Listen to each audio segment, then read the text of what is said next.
Wah, ada yang dari Surakarta, ada yang dari Jogja. Wah, banyak ya teman-teman di sini beragam banget nih. Jauh-jauh juga lagi. Oh, ada yang dari Cilengsi. Oke, terima kasih teman-teman. Walaupun kita berbeda daerahnya dan mungkin teman-teman di sini ada yang lagi masih sekolah ataupun masih kuliah ataupun yang lagi nunggu buka atau pulang kerja gitu ya. Nah, tapi di sini teman-teman masih tetap satu semangat untuk mengikuti event tarawih hari ini. Nah, sebelum itu teman-teman aku mau reminder kembali untuk teman-teman yang belum rename, boleh di-rename dulu dengan format FR atau GO spasi nama teman-teman. Nanti biar memudahkan teman-teman kalau misalnya bingung untuk join breakout room, nanti akan kita bantu. Itu ya teman-teman untuk remind-nya. Nah, selain itu, sebelum mulai, aku juga punya challenge berhadiah untuk teman-teman, dan caranya gampang banget, teman-teman juga bisa ikutin. Caranya gimana sih? Caranya adalah teman-teman cukup aktif dari acara, selama acara berlangsung, dari awal hingga akhir, karena nanti di akhir aku akan umumkan peserta teraktif dan akan aku kasih untuk peserta yang berhak mendapatkan free online course Activate dari Udemy. Gampang banget kan caranya, cukup aktif aja kok gitu. Nanti teman-teman juga boleh partisipasi. Jadi teman-teman boleh ya kalau misalnya mau aktif atau mau ngaktifin kameranya juga nih buat nemenin aku di sore hari ini, boleh banget. Nah, teman-teman, aku juga punya sekilas info buat teman-teman yang khusus hadir sore hari ini di Terawih. Aku juga punya info kalau misalnya Hacktivate kasih promo Ramadan Skill Boost buat teman-teman yang hadir pada sore hari ini dengan program Full Time Bootcamp yang diskon 10 juta dan program Night Bootcamp yang diskon 4 juta. Nah, buat teman-teman yang ingin tahu nih metode pembayarannya, silabus, kelasnya apa aja sih, dan info detail lainnya yang teman-teman masih raguin, boleh banget tanyakan langsung kepada kakak admission di setelah sesi ini. Jadi, aku menyapa dulu kali ya buat kakak admission. Halo Kak Yara, apakah Kak Yara udah di room?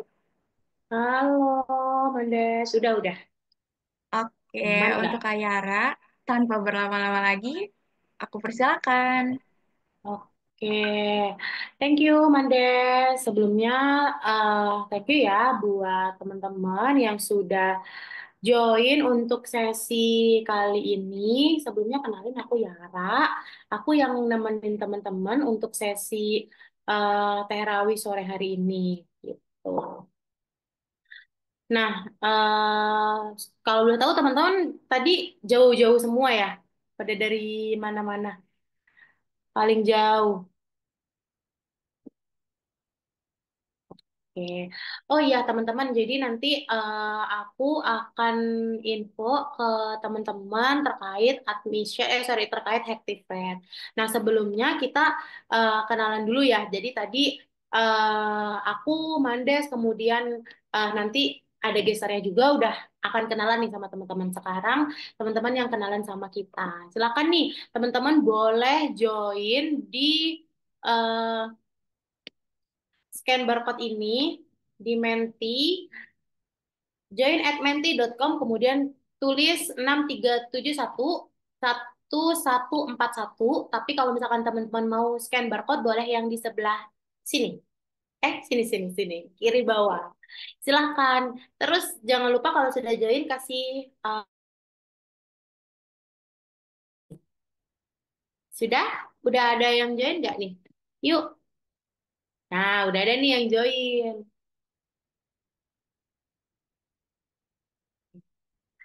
Sekarang nih teman-teman harus menjawab, gini kan nggak ada namanya juga ya. Teman-teman harus jawab pertanyaan-pertanyaan yang ada di Penti. Sekarang tulis gimana perasaan teman-teman hari ini? Excited kah ikut teh rawinya Hactivate atau lapar kak puasa gitu, atau misalkan lemes tapi tetap pengen ikut gitu. Ya ini kok semangat semangat banget. Yuk teman-teman boleh isi ya. Oke. Semangat, ya semangat. Nggak ada yang lemes nih, berarti udah nggak sabar ya? Penasaran. Ekstatik. Oke, boleh di next. Satu kata yang terlintas ketika teman-teman mendengar Hacktivate. Misalkan nih ya teman-teman kalau dengar Hacktivate apa? Oh, bootcamp. Atau misalkan kayak, oh harganya mahal Kak, gitu. Boleh teman-teman tulis. Atau misalkan kayak, aku penasaran sama Hacktivate. Atau teman-teman tulis, logonya rubah gitu. Silakan teman-teman boleh ya. Harga mahal. Oke, IT.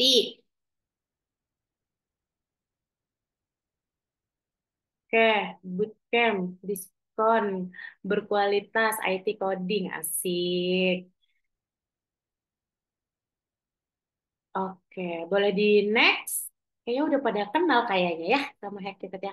Kenapa teman-teman tertarik untuk belajar Tehrawi di hari ini?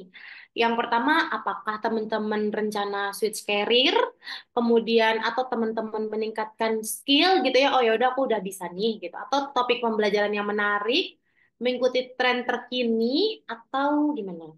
Teman-teman boleh tulis dulu.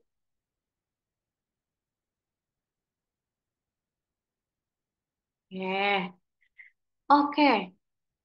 Mas, yang oke, jawabannya yang banyak adalah meningkatkan skill. Berarti kebanyakan di sini teman-teman udah punya skill gitu ya. Boleh di next.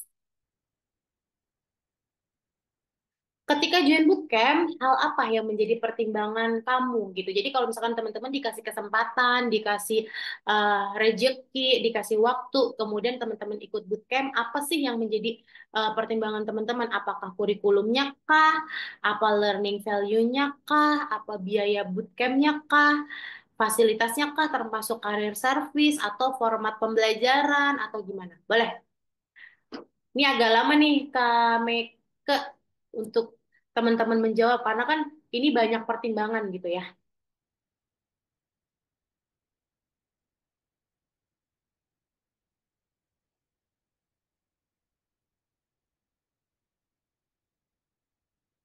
Oke, nextnya, bentar. Sorry, sorry. Terus di sini ada apa yang ingin teman-teman tanyakan seputar Hacktivate karena ini anonim, teman-teman boleh tanya di sini gitu ya. Oh di Menti, nanti kita akan bantu jawab. Oke, boleh langsung nextnya. Jadi kita kenalan dulu ya sama Hacktivate.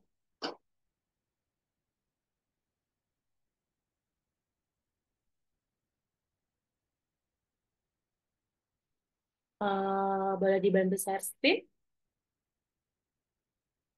Oke, halo semuanya, salam kenal dari Hacktivate. Tadi juga sudah kenalan, mungkin nanti kita kenalan dulu gimana journey-nya Hacktivate selama ini gitu ya, nemenin teman-teman dari mulai teman-teman ikut event, kemudian bootcamp, kemudian dapat kerja gitu. Kalau teman-teman yang belum tahu, Hacktivate itu adalah salah satu bootcamp yang cukup lama banget di Indonesia gitu ya. Gimana sih journey-nya? Boleh di next. Nah, jadi Hacktivate itu bukan bootcamp kemarin gitu, terus tiba-tiba ada sekarang gitu, enggak. Tapi udah dari 2016 dengan murid bootcamp lebih dari 5.300, kemudian alumninya itu lebih dari 2.700 dengan 2.654 orang yang ke placement, artinya dibantu pencarian kerjanya. Kemudian berapa lama sih dibantu cari kerjanya? Itu in average adalah 60 hari dengan rata-rata gaji di 8,5 juta kayak gitu. Terus gimana caranya kok bisa dibantu cari kerja? Karena di Hacktivate tuh punya yang namanya mitra hiring, lebih dari 955 mitra hiring. Kemudian tidak hanya bootcamp, di Hacktivate juga ada professional development dan kursus-kursus lainnya gitu. Boleh di next untuk pengenalan program di Hacktivate itu ada dua eh, tipe program. Ada yang full time bootcamp, jadi belajarnya Senin sampai Jumat, jam 9 sampai jam 6 sore. Ini ada yang offline dan ada yang online. Kemudian yang kedua itu ada night bootcamp. Night bootcamp itu belajarnya malam dari jam 7 sampai jam 10. Nah, untuk yang full time bootcamp itu hanya ada JavaScript dan data science. Jadi khusus teman-teman yang punya punya waktu luang lebih gitu ya. Jadi belajarnya karena lama dari jam 9 sampai jam 6 sore. Tapi kalau teman-teman ada kegiatan, kuliah, kerja gitu, teman-teman bisa ambil alternatif yaitu di Night Bootcamp. Itu ada comprehensive data analytics, digital marketing, front end React sama back end Golang. Nah, ini untuk kurikulumnya mungkin kita spill sedikit gitu ya. Untuk yang front end, kita namanya adalah front end React. Fern, itu kita pakai CSS framework, kemudian bahasa pemrogramannya pakai JavaScript, kemudian TypeScript, Next.js, front end dan React gitu. Jadi masih banyak banget. Itu secara teknikal dan non teknikalnya juga dapat II atau Engineering Empathy dan Career Preparation. Nah, untuk yang back end itu kita pakainya Golang. Jadi back end Golang kurikulum itu belajar dari awal termasuk fundamental programming, kemudian function dan package, kemudian bahasa Go itu seperti apa, database design juga seperti apa, itu kita belajar di back end Golang. Sama dapat juga dapat juga II atau Engineering Empathy dan Career Preparation.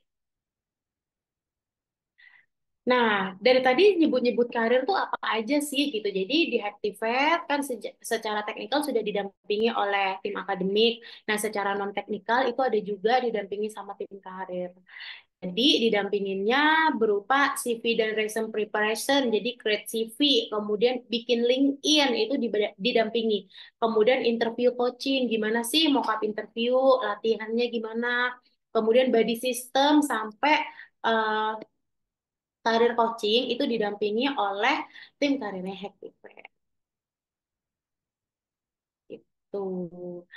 Nah, ini sedikit prediksi gitu ya setelah lulus mau jadi apa. Karena di Hactivate tadi sudah didampingi secara teknikal dan non-teknikal, kemudian sudah ada mitra hiring, jadi kita juga bisa memprediksi nih setelah lulus teman-teman bisa jadi apa. Kalau yang front end berarti ya jadinya front end developer gitu. Kalau yang back end berarti back end developer dan masih banyak lainnya kayak gitu. Boleh di next lagi. Nah, ini mitra-mitranya Hactivate. Jadi aku mau pamer-pamer sedikit gitu ya. Jadi mitranya Hactivate itu bukan hanya startup. Kalau teman-teman agak worry gitu ya, kok startup sih Kak?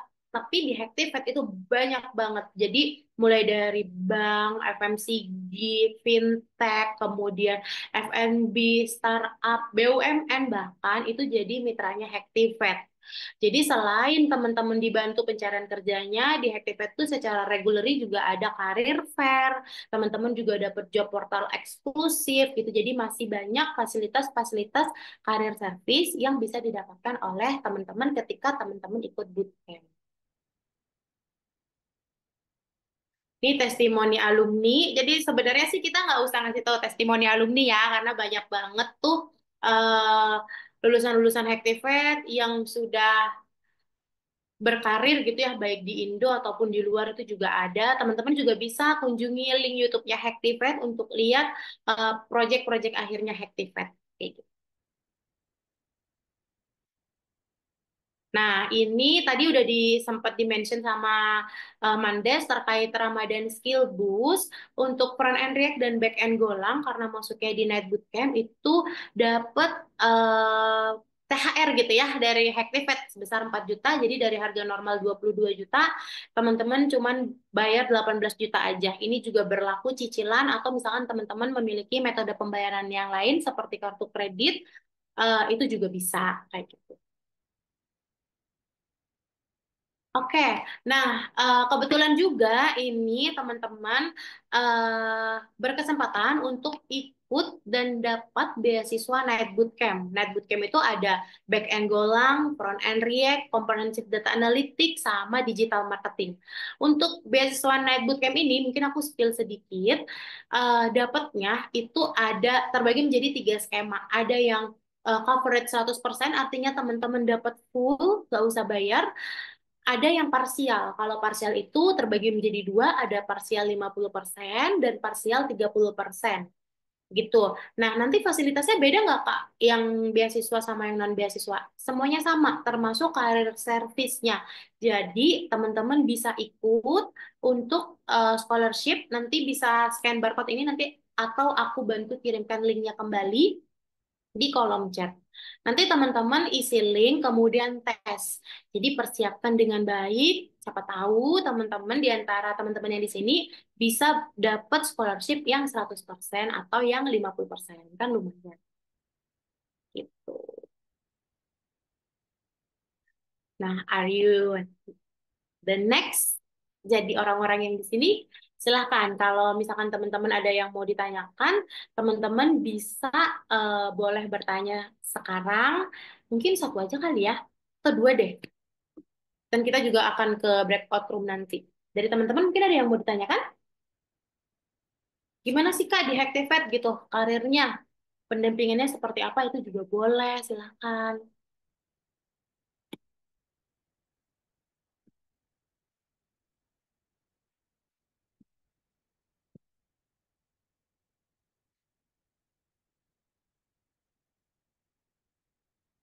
Oke, aku tunggu kali ya sebelum sesi eh sama gestarnya berlangsung. Mungkin dari teman-teman ada yang mau bertanya Kak?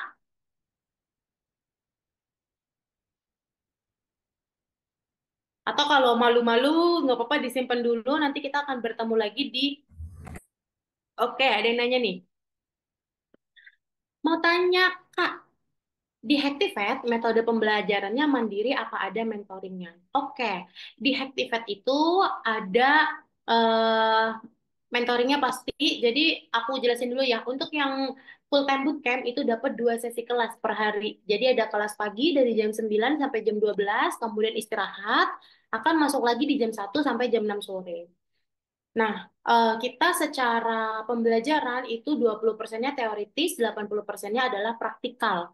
Jadi dalam 1 minggu, teman-teman di Hacktivate itu dapat 2 sampai 3 tugas yang dinilai, namanya adalah graded challenge, dan 1 ujian atau lab coding, di mana itu akan diakumulasikan menjadi nilai akhir fase.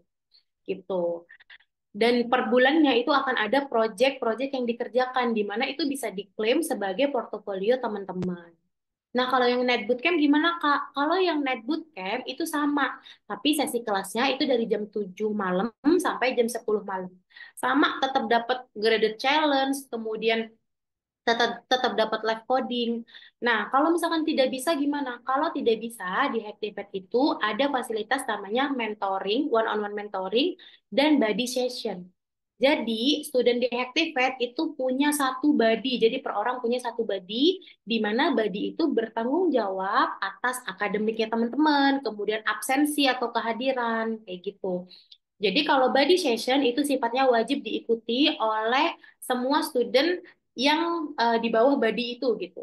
Jadi sifatnya wajib. Kalau yang mentoring itu by request. Jadi ketika teman-teman dirasa overwhelmed atau misalkan terlalu cepat pembelajarannya, teman-teman boleh request mentoring dan itu sudah include dari bootcamp yang teman-teman ikutin gitu. Jadi nggak ada ad cost, kemudian tidak berbatas waktu juga teman-teman bisa request misalkan Kak aku seminggu 2 kali atau 3 kali mentoring boleh gitu. Ada kelas gratis enggak Kak? Ada di Hacktivate itu ada namanya 1 jam belajar nanti mungkin bisa dibantu linknya kita akan share itu kita Senin sampai Kamis sorry Senin sampai Jumat jam 4 sampai jam 6 untuk bulan puasa jam 4 sampai jam 5 sore. Gitu. Nextnya, berapa lama pembelajaran di Hacktivate? Di Hacktivate itu pembelajarannya 2 sampai 4 bulan, jadi beda-beda ya per program. Digital marketing 2 bulan, kemudian data analis dan data science itu 3 bulan, kemudian front end React, back end Golang, sama full stack JavaScript 4 bulan. Gitu. Oke, kayaknya udah di kode-kode udah selesai ya. Untuk Iya, sesi Kak. pertanyaan, padahal banyak banget ya pertanyaan. Oke, teman-teman, kalau masih banyak banget pertanyaan teman-teman, teman-teman stay di sini karena nanti di akhir akan ada breakout room untuk diskusi lebih lanjut apa saja pertanyaan-pertanyaan teman-teman. Gitu. Aku kembalikan lagi ke Mandes. Ya, ya, bentar ya Mandes. Aku kembalikan lagi ke Mandes ya teman-teman. Enjoy di sesi kali ini. Terima kasih banyak, Kak Yara. seperti apa yang udah Kak Yara bilang, kalau misalnya teman-teman masih ada yang ingin ditanyakan atau tadi pertanyaan yang nggak kejawab nih di Mentimeter, boleh banget teman-teman stay sampai akhir. Nanti teman-teman juga boleh join di breakout room untuk tanya-tanya atau ngobrol-ngobrol lebih lanjut ke Kak Yara langsung. Kalau saya di Medan nih sekarang domisilinya. Ada yang dari Medan juga nggak? Atau Sumatera Utara dan sekitar?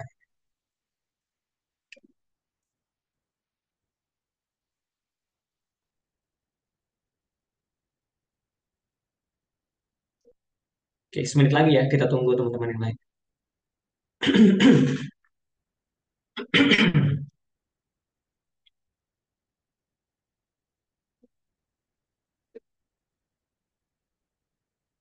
Oh iya, saya mau info nanti teman-teman pada saat kita sesi belajarnya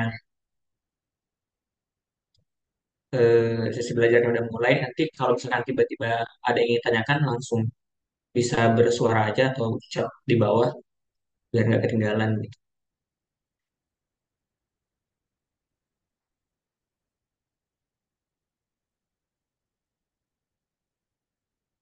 Oke, sip. Nah, oke, kayaknya udah boleh kita mulai ya. Halo teman-teman semuanya, selamat sore. Assalamualaikum warahmatullahi wabarakatuh. Waalaikumsalam. Salam kenal semuanya. Waalaikumsalam. Nah, jadi pada kesempatan kali ini kita akan belajar basic React ya. Bentar, saya share screen dulu materinya. Kan boleh disiapkan juga nih laptopnya.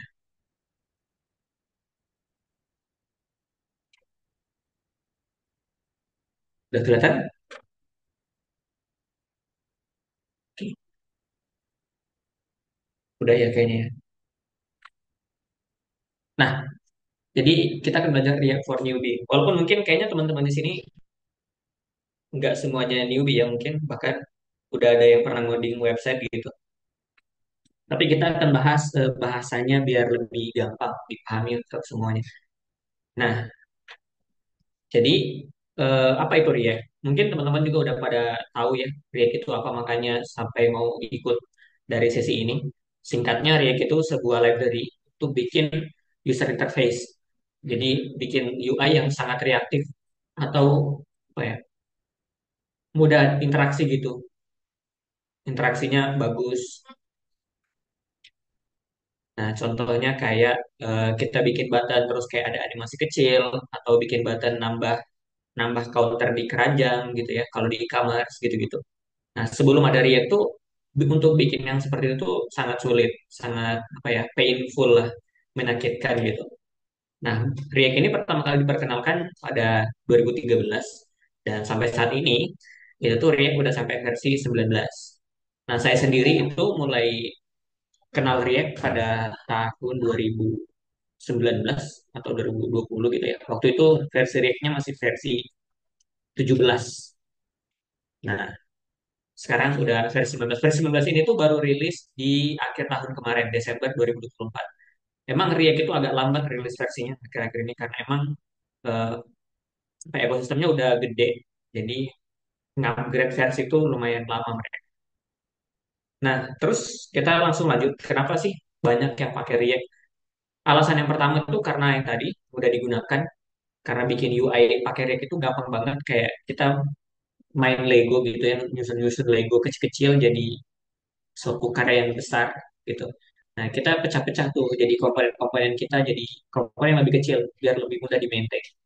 Mudah di-maintain itu maksudnya pada saat nanti kita suatu saat butuh butuh perubahan gitu, butuh ngupdate komponen kita. Misalkan yang tadinya ini card video ini awalnya melengkung sudutnya, kalau kita mau ngupdate jadi bentuknya tajam sudutnya atau kita mau ngupdate dia agak miring dikit kayak jejar genjang, itu gampang. Kita tinggal kunjungin aja komponen si card untuk thumbnail video ini, terus kita tinggal update. Kita nggak perlu nge-scan semua code base yang begitu banyak. Kayak biasanya kalau kita ngoding HTML kan, satu file HTML itu bakal banyak banget ya.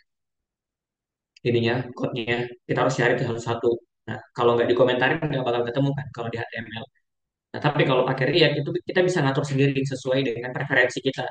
yang mana cara kita ngatur foldernya seperti apa gitu ya.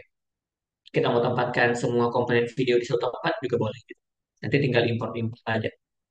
Nah, itu alasan pertama karena mudah digunakan gitu.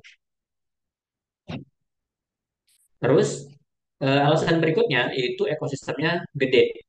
Jadi karena React ini udah cukup lama ada semenjak 2013, jadi udah banyak tuh orang-orang yang bikin library-library pendukungnya React. Contohnya kayak ada framework Next.js untuk apa ya meta frameworknya si React. Ada Remix juga yang mirip kayak Next.js. Terus ada React Router untuk routingnya. Masih banyak lagi sebenarnya. Ada React Query, ada kemudian ada kayak banyak library kayak Sachi NUI, banyak lah ekosistem yang gede yang bikin ngoding React itu makin makin enak gitu. Semuanya ada. Nah, selain banyak library, kita juga disupport oleh banyak orang yang pakai gitu. Karena React ini udah lama, orang yang pakai React udah banyak. Jadi saat kita tiba-tiba punya kendala, kita tuh bisa gampang nemuin jawabannya di internet. Apalagi sekarang eranya LLMS ya, Large Language Model kayak ChatGPT, Claude, kemudian apalagi Gemini, Grok, ada DeepSeek, gitu-gitu, AI yang sifatnya LLMS. Nah, itu tuh apa ya, makin mempermudah proses belajar kita gitu. Karena udah banyaknya resource yang ada di internet tentang React, tentang ekosistemnya. Makanya nggak begitu sulit untuk belajar React di masa yang sekarang. Nah, kemudian juga karena ekosistem yang gede tadi, para perusahaan itu mempertimbangkan itu juga untuk menggunakan React sebagai teknologi yang mereka implementasikan di produk mereka. Nah, jadi banyak tuh lowongan-lowongan pekerjaan yang memang membutuhkan orang yang bisa React gitu. Nah, salah satu pertimbangan kenapa memakai React bagi perusahaan-perusahaan itu karena pertama React udah mature ya, maksudnya udah lumayan lama di industri. Jadi knowledge orang-orang tentang React udah banyak, pemakainya banyak, sehingga ekosistemnya besar. Jadi kalau misalkan ada kendala, gampang solvingnya. Nah, dan mereka juga udah melihat terbukti React ini kayak bisa membuat aplikasi mereka atau produk mereka tuh jauh lebih baik dari sisi pengembangan maupun dari sisi pengalaman pengguna gitu. Nah, itu alasan yang kedua, ekosistemnya gede, lowongan kerja banyak, banyak library pendukung, sama banyak support dari community gitu. Nah, terus kita coba cek nih, gimana sih penggunaan React di aplikasi-aplikasi yang populer. Nah, yang pertama Netflix.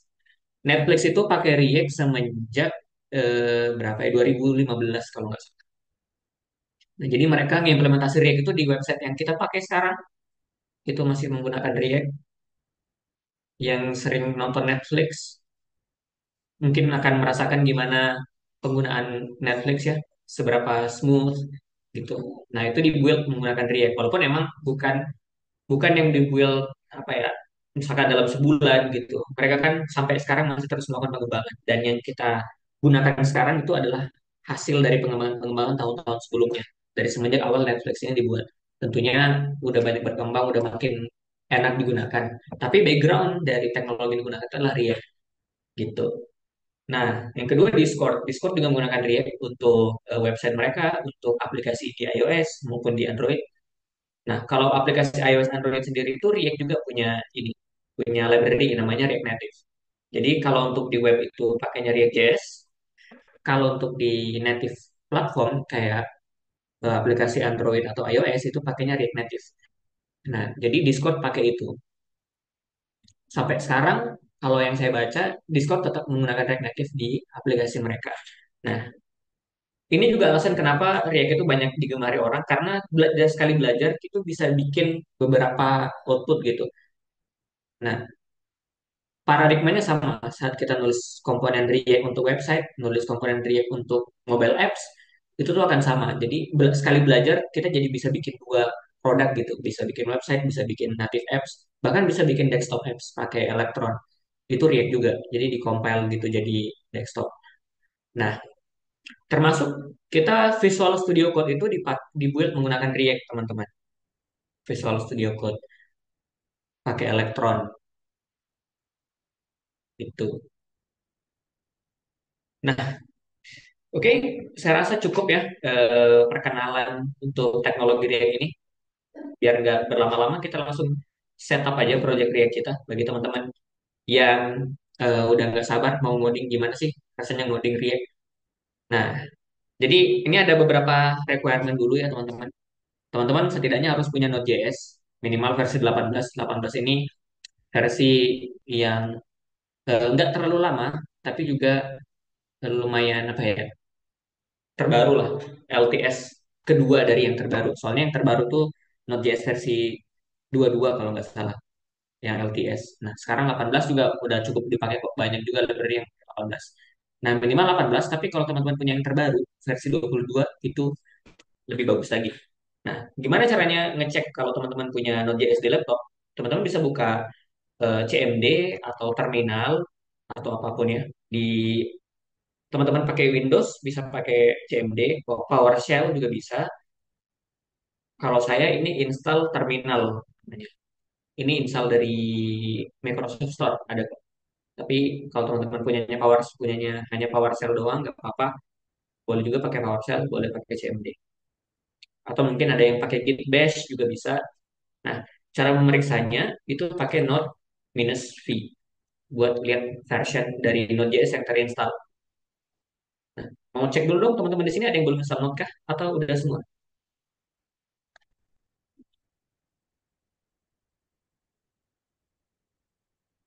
Udah, oke. Farid udah belum. Oh, ada yang belum nih. Nah, kalau mau yang download Node.js itu bisa ke websitenya Node.js ya. Di sini, nodejs.org. Nah, run JavaScript everywhere. Jadi gini teman-teman, saya mau ceritain dulu nih. Sebelum ada Node.js, JavaScript itu hanya bisa dijalankan di browser. Nah, semenjak Node.js ini ada, JavaScript akhirnya bisa keluar dari browser. Makanya bisa dibuat aplikasi mobile, bisa dibuat aplikasi desktop, ya, bisa jadi backend. Makanya Node.js ini merupakan inovasi JavaScript yang paling gede ya. Saya yang 18-17 boleh, harusnya boleh nggak masalah. Versi 18-17 juga boleh.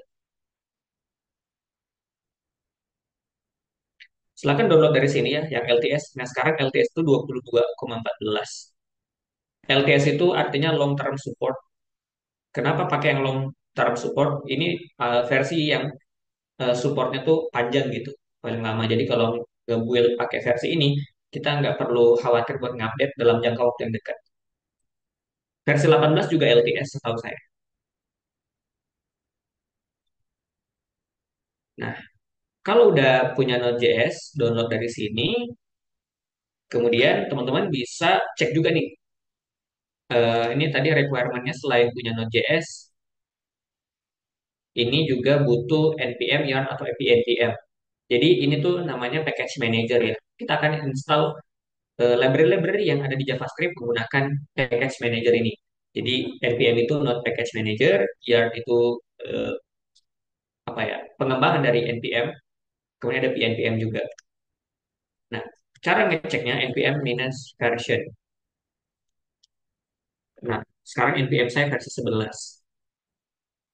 Coba cek dulu teman-teman, npm-nya bisa dieksekusi kayak gini atau enggak. Karena terkadang walaupun sudah install Node.js, kadang npm-nya nggak kebaca.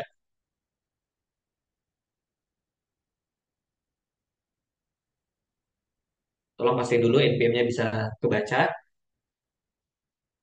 Kalau misalkan npm-nya udah kebaca, nah yang ketiga paling butuh kode editor doang. Jadi teman-teman silakan pakai kode editor favoritnya, mau pakai Sublime kayak versi 10 nggak masalah, silakan. Nggak masalah kok versi npm itu. Mau pakai Sublime, mau pakai VS Code, cuman saya sih pakai VS Code ya, karena di VS Code tuh banyak extension yang bisa mempermudah kita ngoding. Jadi nanti pada kesempatan kali ini saya bakal contohin pakai Visual Studio Code. Mungkin teman-teman ada yang pakai kursor ya, bisa aja. Ada yang pakai kursor, ada yang pakai Windsurf, code editor yang pakai AI, atau mungkin ada yang pakai WebStorm.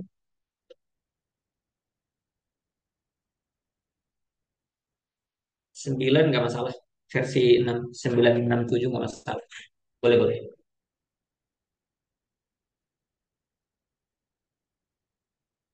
Oke. Nah, kalau sudah ada, teman-teman silakan buat folder di mana aja ya. Silakan buat folder di mana aja. Sekarang ini saya udah masuk di folder yang saya mau ya, di Hektif. Kalau teman-teman mau buat folder lain, silakan cari folder baru yang kosong, terus buka terminal di folder itu. Atau teman-teman juga bisa sebenarnya open aja foldernya di Visual Studio Code. Misalkan nih, ini kan eh, ada folder, saya kode spasi titik nih, buat buka foldernya di Visual Studio Code. Nah, kalau teman-teman nggak tahu cara open folder Visual Studio Code, bisa ke menu File, terus pilih Open Folder. Nanti akan cari tuh folder mana. Nanti tinggal buat aja foldernya.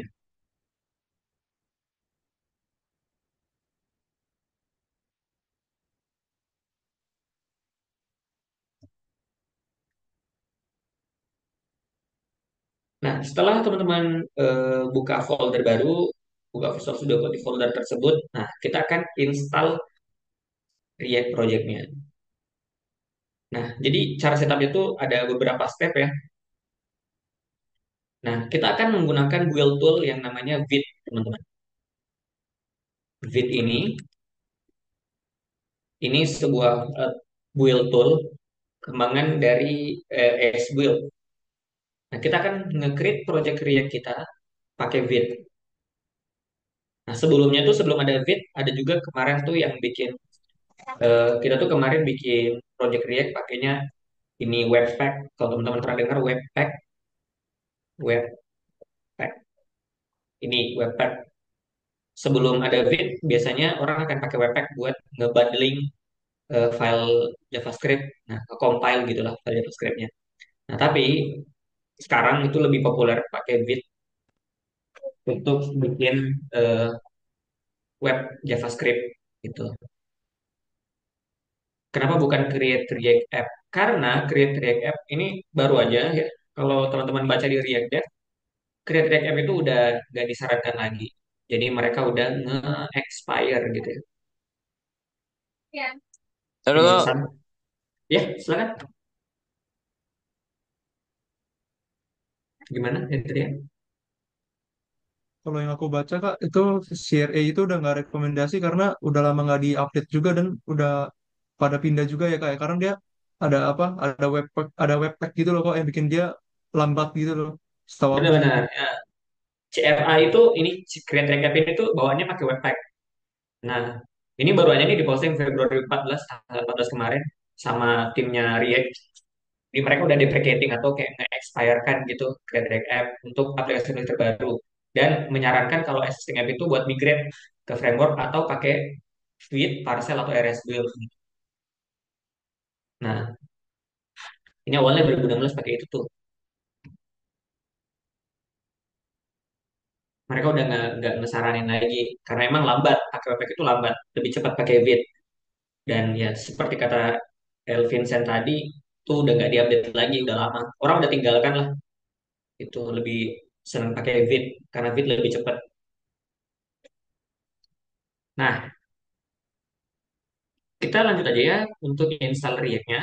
Thank you ya Elvincent buat klarifikasinya. Ya Kak, sama-sama. Nah, sekarang kita akan buat di sini. Silakan masuk ke websitenya Vite, ke Get Start tadi. Scroll dikit ke bawah. Ini ada sintaksnya nih. npm create Vite latest. Jadi karena kita pakai npm, kita jalankan ini. Kalau teman-teman yang pakai eh, package manager lain kayak Yarn, silakan ikuti panduannya ya. Cuman kali ini saya pakai npm. Jadi npm create Vite latest. Kita akan jalankan npm create Vite latest. Kayak gini. Nah, sebenarnya bisa aja langsung kita tulis nama foldernya di sini. Teman-teman mau nama folder dari projectnya apa? Misalkan learn React gini boleh juga. Atau kalau emang pengen install React-nya di folder yang udah ada sekarang gitu ya, di folder yang sekarang yang ini kan saya dalam folder hack terus ada React for Newbie di sini ya, project yang sebelumnya. Nah, kalau saya jalankan, ini saya buka yang terminal di VS Code tadi ya, biar sama kayak teman-teman mungkin ada yang pakai VS Code terminalnya. Nah, kalau kita jalankan npm create with latest, kalau kita tulis sama folder yang misalkan learn React, nanti dia itu akan ngebuat folder baru. Dia akan bikin folder baru di sini dengan sesuai yang kita tulis ini learn React. Nah, kalau teman-teman nggak mau buat folder baru, bisa aja titik kayak gini. Create with latest, nanti kayak file-file React-nya akan langsung ada di folder Activate yang tempat di mana VS Code-nya dibuka gitu. Kalau saya sih pengennya bikin folder baru aja ya. Jadi learn React.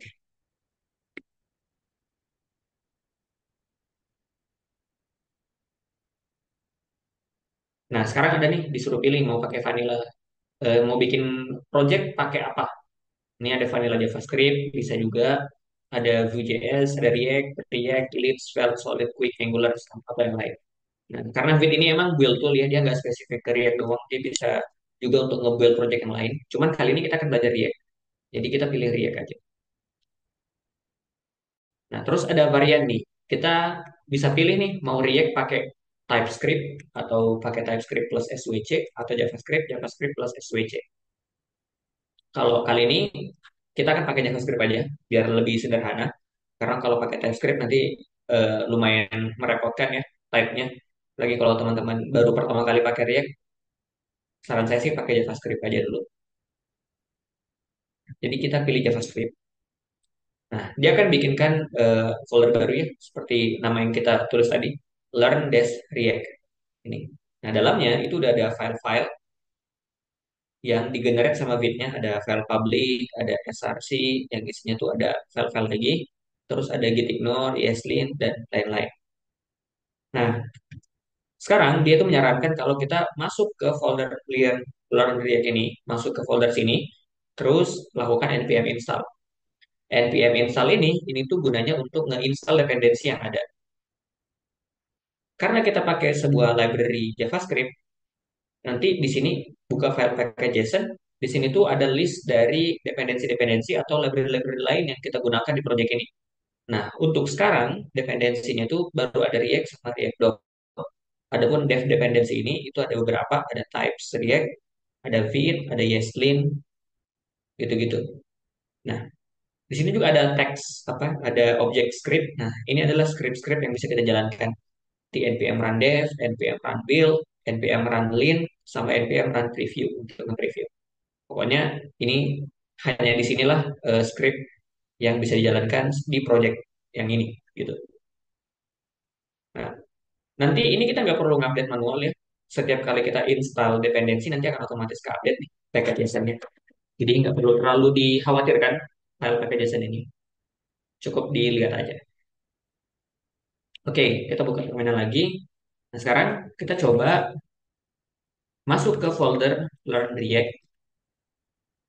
Nah, buat lihat kita sekarang ada di folder ini ya, Learn React di sini.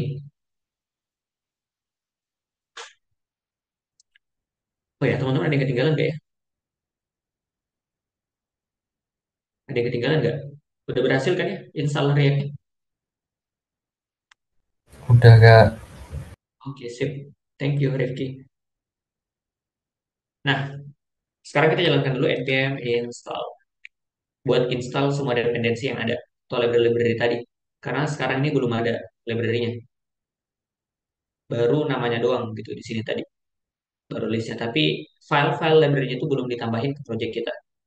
Nah, setelah npm install ini, nanti akan ada folder baru namanya Node Modules di dalam folder project kita. Dalam Node Modules inilah nanti file-file yang kita install itu dari library-library. Contohnya kayak file-file dari React, file-file dari React DOM dan lain-lain. Kalau teman-teman pakai Tailwind CSS, nanti akan keinstall juga dalam situ Tailwind CSS. Nah, ini sekarang udah ada nih folder Node Modules. Nah, isinya tuh banyak banget ya. Teman-teman nggak perlu mengkhawatirkan isinya ini karena pasti banyak banget. Dia akan nge-install semua yang dibutuhkan sesuai dengan package JSON yang kita punya di sini. Makanya dia banyak banget isinya. Nah, di sini juga ada file baru nih namanya package log JSON. Isinya file package log ini tuh buat ngelog versi dari eh, dependensi atau library-library yang kita install. Nah, jadi kayak misalkan nanti orang coba nge-clone project kita, itu dia akan pakai versi yang sama dengan apa yang kita pakai terakhir kali. Karena file package log JSON ini, gitu. Oke Kak, berarti kalau boleh tahu itu package JSON itu misalkan ada orang nge-git clone GitHub kita terus ngambil project kita, itu package JSON itu bakal nge-lock versi yang sama dengan apa yang kita gunakan gitu ya Kak? Iya, karena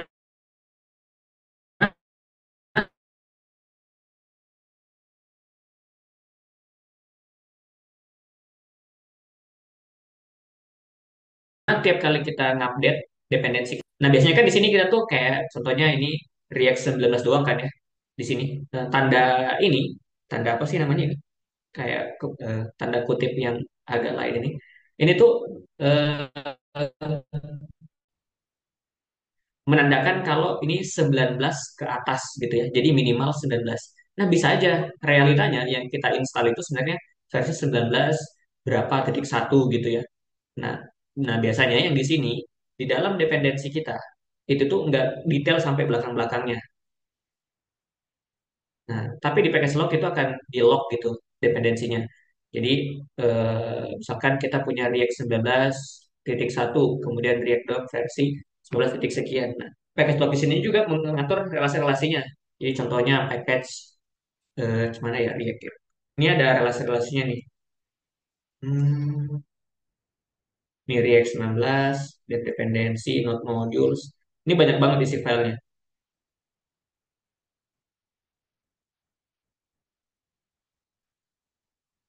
Dan ini teman-teman nggak perlu khawatirkan ya. Soalnya Soalnya ini yang akan terupdate otomatis gitu saat terjadi install. Nah, ada salah satu trik juga. Kadang misalkan nih, teman-teman nggak sengaja nge-crash project atau orang yang nge-clone nge-crash deh, nggak sama gitu versinya. Kadang kan gini, kita install di laptop kita itu misalkan Node.js 18 tadi kan. Terus orang yang coba kolaborasi sama kita, yang nge-clone itu misalkan dia punya Node versi 22 yang terbaru. Nah, karena ada package log JSON kita, dia tuh akan nge-lock versi-versi yang kita pakai di project dan yang orang itu nanti pakai itu versi sesuai dengan yang kita kembangkan yang untuk Note 18 tadi. Nah, biasanya ya kalau ada yang misalkan kebalik nih, yang kita kita misalkan pakai Note terbaru tapi orang itu pakai Note yang lama. Nah, biasanya akan terjadi crash. Crashnya gara-gara Note dia kurang kurang mumpuni gitu. Versi Note dia kurang mumpuni buat jalankan project ini. Nah, biasanya cara cara praktis buat menyelesaikan atau nge-solving problem itu adalah ngehapus package log JSON terus ngelakuin npm install ulang. Jadi dia kayak ngegenerate ulang package log JSON-nya gitu. Biasanya kayak gitu. Jadi package log JSON ini buat nge-log versi package atau dependensi yang kita punya sih sebenarnya. Biar harapannya konsisten dari orang yang pakai project kita dengan yang kita kembangkan gitu. Nah, selain itu ini ada node modules ya. Nah, ini ada file yang perlu diperhatikan juga nih teman-teman, ada git ignore di sini. Git ignoring itu buat nge-ignore file-file yang dia definisiin agar tidak masuk ke Git. Contohnya nanti ini folder node modules, nanti node modules ini jangan sampai masuk ke Git nih, karena ini filenya berat banget. Kalau masuk sampai ke Git ini bakal lama banget proses clone, proses lain-lainnya. Makanya di sini di Git ignore ada node modules. Kalau kita udah aktifkan Git ya, coba kita Git status, ini udah ada Git belum? Oke, ini belum ada Git repository nih. Di folder yang baru kita create itu nggak ada Git-nya. Oh ya, kalau teman-teman belum bisa jalankan Git, itu tuh teman-teman bisa install dulu Git ya. Git download. Coba cari aja ini. Git downloads dari gitscm.com. Download aja Gitnya. Sesuaikan sama OS teman-teman. Nanti kalau udah tuh pasti bisa pakai sintaks Git. Nah, cara ngecek status dari Git di dalam suatu folder itu pakai Git status. Nah, kemudian kalau kita Git status kan tadi belum ada tuh. Nah, fatal not a Git repository. Jadi belum ada Git di sini. Nah, cara buat nge-initialize Git itu kita bisa Git init kayak gini, Git init. Kita enter. Nah, sekarang dia nge-initialize empty Git repository di dalam folder yang kita buat. Nah, teman-teman lihat ini akan berubah jadi hijau ya kalau teman-teman di VS Code. Jadi semua yang hijau itu akan ditambahkan ke Git. Nah, kecuali yang satu ini, Node Modules ini kan warnanya gelap sendiri ya. Ini gara-gara tema juga sih kayaknya. Tapi harusnya di VS Code bawaannya itu otomatis kayak gini, gelap. Kalau dia di Git ignore. Nah, selama file yang di Git ignore itu tuh akan diabaikan. Kalau misalkan teman-teman mau Git ignore file public, misalkan tambahin aja di sini public. Nah, publiknya juga akan ke ignore atau nggak akan terkomit masuk ke GitHub gitu atau ke GitLab dimanapun nanti teman-teman pilih ya. Mau GitHub atau GitLab atau Gitbucket. Tapi teman-teman harus pahami kalau di Git ignore ini buat nge-ignore atau mengabaikan file agar tidak masuk ke Git. Nah, ini penting not modules buat tambahin. Nanti di sini ada bawaan yang lain juga sih sebenarnya kayak dot lokal. Biasanya kita bikin environment lokal. Ada folder disk untuk hasil build-nya. Nanti lain-lain. Tapi nggak perlu diubah-ubah dulu. Nggak perlu dipusingkan dulu. Biar aja dulu bawaan defaultnya. Nah, ini udah git init, kita nge-initialize git repository. Kita bisa git, ini kan sekarang branch master ya. Nah, kita bisa nge-rename branch-nya jadi nama yang sesuai kita mau. Nah, biasanya best practice-nya sekarang tuh pakainya main untuk branch utama. Nah, jadi kita bisa git branch dash m besar terus main. Nah, kita akan ngeganti yang tadinya branch kita namanya master, sekarang jadi namanya main. Kalau kita git branch buat ngeliat branch yang ada, ini belum ada branch yang lain kecuali branch kita sendiri.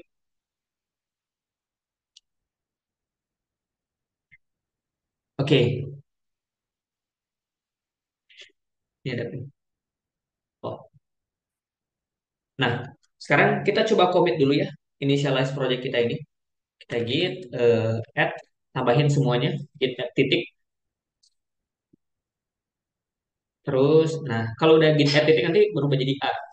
Yang tadinya di sini jadi state changes. Pokoknya berubah jadi A ya. Sebelumnya kan U ya. U itu artinya untrack atau belum di tracking sama sekali, file baru ya bisa dibilang. Nah, begitu kita add, jadi ini udah added nih, udah ditambahkan. Terus kita git commit -m, misalkan initialize project react with bit. Nah, ini message-nya. Jadi kita akan membuat ngecatat perubahan ke Git menggunakan pesan ini nih. Perubahan apa sih yang kita lakukan sekarang? Nah, karena sekarang emang kita belum merubah apa-apa, kita baru nge-initialize project ya, baru bikin projectnya doang. Makanya pesannya di sini initialize project react bit. Kita enter. Nah, ini udah ke commit nih. Cara ngecek commit kita itu kita bisa pakai git log. Nah, ini ada nih autornya Arsadi, kemudian ada tanggalnya, ini message-nya initialize project with gitu. Oke. Kenapa sih Git itu penting? Git ini sangat penting buat kita bisa nge-tracking perubahan kita dan suatu saat kalau kita lupa, kita bisa balik lagi buat ngecek komitan kita yang pada saat bikin sesuatu itu apa sih yang kita lakukan. Atau mungkin ada yang tiba-tiba nge-breaking changes di code kita, tiba-tiba jadi error, kita bisa balik ke versi tertentu di codingan kita. Oke, lanjut ya. Nah, ini udah bisa ya kita bikin projectnya. Nah, kita lanjut dulu. Tadi kan kita udah install nih, npm install. Nah, sekarang buat bisa jalankan projectnya, kita akan jalankan npm run dev. Jadi di sini npm run dev. Run dev ini dari mana? Run dev ini dari package JSON tadi yang ini. Nah, bisa aja sebenarnya kita ubah yang ini jadi start gitu ya. Nah, jadi kalau kita jalankan di sini kita akan pakai start. Nah, cuman defaultnya adalah dev di sini. Dan ini emang udah jadi standarnya biasanya orang kalau pakai Vite ya atau pakai starting project apapun deh. Kita bisa pakai dev atau bisa pakai di sini bisa diganti-ganti sesuai kebutuhan teman-teman. Kalau saran saya sih biarin aja dev. Cuman kalau teman-teman memang pengen ubah biar unik gitu ya, silahkan aja diubah. Nah ini kita npm run dev. Nah sekarang udah jalan. di localhost titik 25173 di port 5173. Silakan diklik aja biar kebuka di browser. Nah, ini dia tampilan awal project React kita pada saat kita pakai Vite.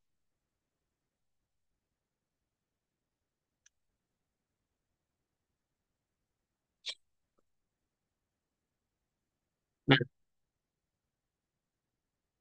terus ini tampilannya kayak gini ya, Vite, terus ada ini ya, button yang bisa diklik-klik, angkanya nambah-nambah terus. Nah, kita next dulu ya, teman-teman, ke sini. Materi kita. Kita akan belajar tentang komponen dan jadi, kalau kita telusurin ya, kita telusurin struktur dari project kita yang ini.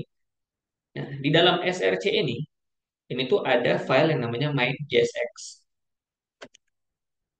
Nah, sebelumnya kita jangan di situ dulu deh, kita ke index HTML dulu deh. Nah, di index HTML ini adalah file utama kita gitu ya, file starter dari project ini. Nah, di index HTML ini tuh title-nya seperti biasa ya, kalau kita bikin project HTML ada title-nya. Nah, di sini dia cuma manggil script doang yang mengarah ke file src main.jsx, ke file yang ini nih. Nah, dia jadi manggil ini nih, si HTML kita manggil si main.jsx. Kalau misalkan teman-teman mau bikin custom file yang dipanggil di index ya, ingat aja nanti harus diupdate di sini ya. Cuman biasanya nggak dilakukan sih. Biasanya dibiarin aja kayak gitu.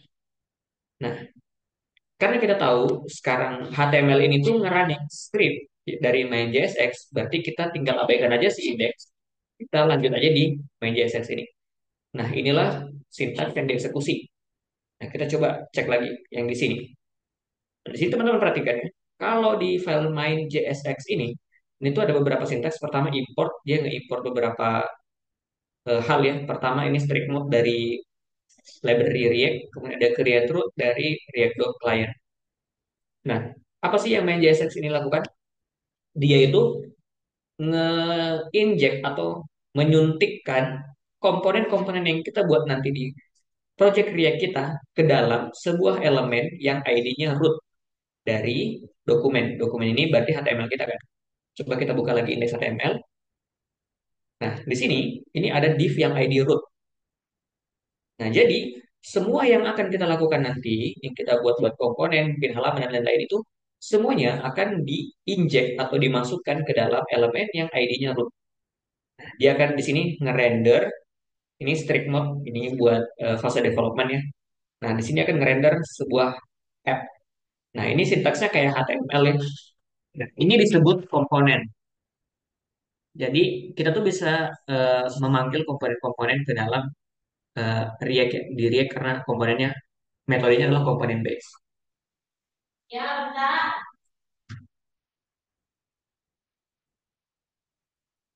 Nah, kemudian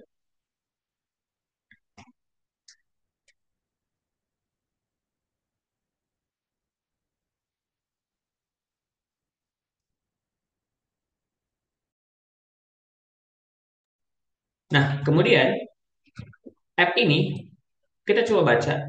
App ini tuh import app dari app.jsx ya. Nah, kita coba cek lagi app.jsx ini di sini. Jadi, prosesnya tuh indeks kita mengimport file main.jsx, main.jsx ini mengeksekusi sebuah code buat menyuntikkan sesuatu ke elemen yang ID-nya root di indeks kita di sini. Dia akan menyuntikkan sintaksnya di sini atau hasilnya di sini. Terus dari main.jsx ini dia manggil lagi komponen lain yang namanya app. App ini diimport dari file yang namanya app.jsx. Nah, titik slash ini itu menandakan kalau file yang ini tuh ada di folder yang sama dengan file yang si main.jsx ini. Makanya kalau kita lihat di sini app.jsx itu satu folder sama si main.jsx. Jadi dia si main ini ngimport lagi si app. Nah, si app inilah yang tampil di halaman React kita. Karena app ini diimport di sini, ini disuntikan ke ID root sini. Gitu. Nah, disinilah starter yang ada yang ditampilkan ini. Nah, ini ada logo di sini. Teman-teman perhatikan ada div. Ini sama seperti kita belajar HTML, bedanya ini sintaks yang namanya JSX. JSX itu JavaScript dan XML. Jadi dia ngegabungin JavaScript dan juga apa ya, markup kayak HTML gini. Nah, nanti kita akan pelajari gimana sih cara penulisan sintaks ini. Nah, tapi teman-teman perhatikan ini Vite dan React. Kalau misalkan saya ganti hello di sini, saya save, nanti di sini buka update nih. Jadi sebenarnya yang ditampilkan sekarang itu adalah komponen atau file app.jsx ini, gitu. Oke,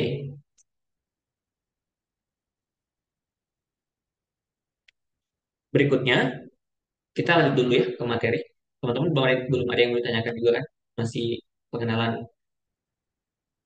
struktur React. Kalau ada yang mau tanyakan silahkan langsung bersuara aja ya, atau bisa lewat chat juga bisa. Nah, ini yang tadi saya jelaskan ya, kita akan lihat sintaks kayak HTML. Nah, ini namanya JSX. Nah, komponen app ini tuh komponen yang utama di website kita yang sekarang. Nah, next, kita juga bisa bikin komponen baru, teman-teman.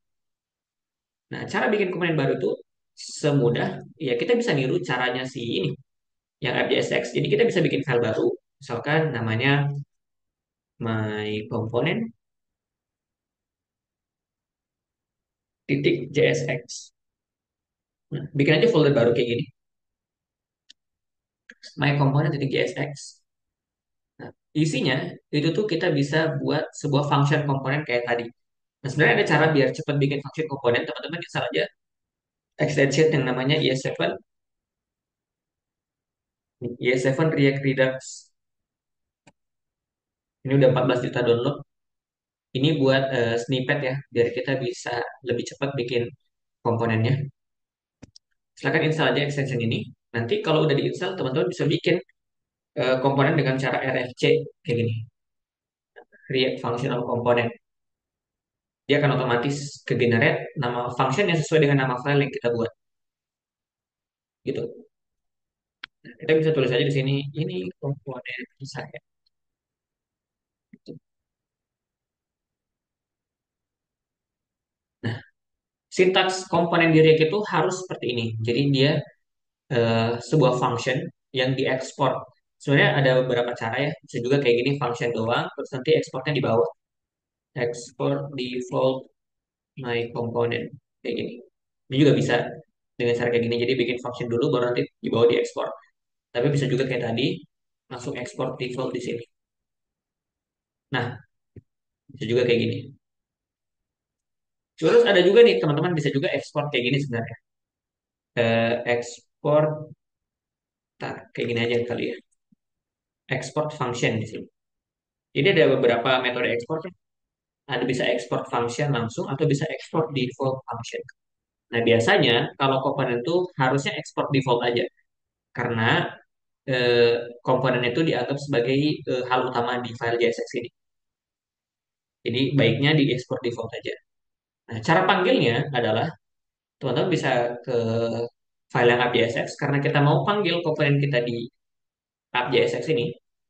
Kita bisa panggil di sini pakai sintaks kayak gini, buka kurung, terus bisa panggil aja my component. Ini kalau kita enter dia akan auto import di atas kalau pakai Visual Studio Code ya. Nanti sebenarnya kita harus import manual tapi karena Visual Studio Code udah akan auto import, kita nggak perlu bikin manual lagi. Jadi ini import my component from titik my component. Jadi kita nggak perlu menyertakan extension filenya ya, JSX-nya. Cukup nama filenya aja, my component. Jadi kita nge-import my component dari file my component. My component ini tuh nama yang kita ekspor default. Sebenarnya ini bisa aja diubah. Misalkan my GG gini. Bisa juga, nggak masalah. Nah, dia ditutup kayak gini teman-teman. Kalau komponen itu bisa ditutup langsung pakai slash dan pakai tag kayak gini. Nah, ini disebut dengan self close gitu ya. Self closing atau dia nge-close dirinya sendiri. Nah, sintaks itu cuma bisa dipakai kalau JSX. Kalau misalkan di HTML nggak bisa nih self closing kayak gini atau nutup dirinya sendiri. Nah, ini bisa aja diubah-ubah namanya ya. Cuman saran saya sih sesuaikan aja namanya biar gak bingung. Tapi toh kalau emang ternyata dalam satu file ini ada yang namanya sama, salah satunya bisa diubah. Nah, komponen. Kita coba cek. di hasil kita. Nah, ini udah tampil harusnya. Ini komponen yang tadi kita buat. Nah, jadi sebenarnya kita bisa nulis apa aja teman-teman di komponen ini. Teman-teman mau bikin button, bisa saya button, hello, click here, please.